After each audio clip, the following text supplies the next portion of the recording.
מה הוא רוצה יעקב אבינו בברכות שהוא מעניק לבניו בדיוק לפני מותו? הרי כתוב איש כברכתו ברך אותם, למרות שלכאורה הדברים שנאמרים לראובן, שמעון ולוי הם לא הכי נחמדים. רבנו יצחק אברבנאל מסביר שכוונתו של יעקב הייתה להסביר לבניו מי מבין כולם ראוי למלכות. מי הוא זה שיכול להנהיג מבחינה פוליטית. וזה מסביר את כל הברכות כולם. ראובן פחז כמים. אדם שאין לו סבלנות איננו יכול לנהל פוליטיקה. פוליטיקה דורש סבלנות. מה עם שמעון ולוי? שמעון ולוי הם קנאים. קנאים דתיים. קנאות יכולה מדי פעם להיות לתועלת בזמנים מאוד מיוחדים בהיסטוריה. אבל להשתמש בקנאות כל הזמן כדי להנהיג מדינה, גם זה לא ילך. מה עם זבולון? זבולון הוא לחוף ימים ישכון. כלומר, הוא בעל תרבות אוניברסלית רחבה. הוא בעצם עשוי להעדיף את טובת האזור על פני הטובה של אומתו. מה עם יששכר? יששכר חמור גרם, הוא לומד תורה.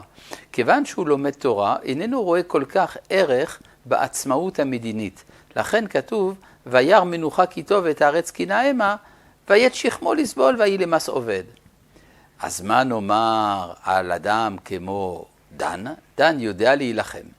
אבל הוא יודע להילחם מלחמות גרילה, כמו שמשון הגיבור. וזה מה שעולה מזה שהוא כנחש על דרך הנושך כבסוס ויפול רוחבו אחור. מלחמת גרילה היא טובה כשאנחנו לקראת עצמאות, אבל זה לא מתאים למדינה שלמה. לעומת זה, אנחנו רואים שגד, גדוד יגודנו, הוא דווקא יודע לנהל צבא שלם, אבל והוא יגוד עקב. כשהוא כובש, הוא חושב שכיוון שהוא כבש, הוא גם יכול למסור בחזרה. אין לו קשר אמיתי אל האדמה. אלא מה? אז אולי נפתלי ואשר. נפתלי נותן אמרי שפר, הוא יכול להיות שר חינוך, שר אומנות, שר תרבות, ואשר יכול להיות שר כלכלה, והוא ייתן מעדני מלך. אבל הוא לא יכול לראות את התמונה הכללית, לכן הם לא יכולים להנהיג את המדינה. מה עם יוסף? יוסף אדרבה, כתוב שהוא ותשב באיתן קשתו, והוא נזיר רחב, אבל הוא לא מושך אהדה.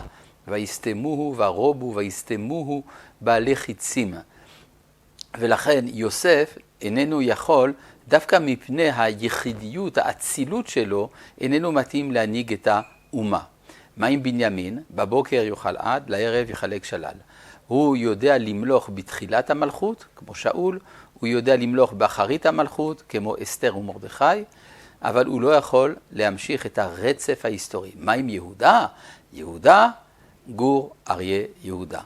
הוא קודם כל גור, אחרי זה אריה, אחרי זה כלבי. הוא מכיר את הסוד של הקמעה, הסבלנות בפוליטיקה. ולכן הוא מושך אהדה, אתה יודוך אחיך. הוא הראוי למלוך.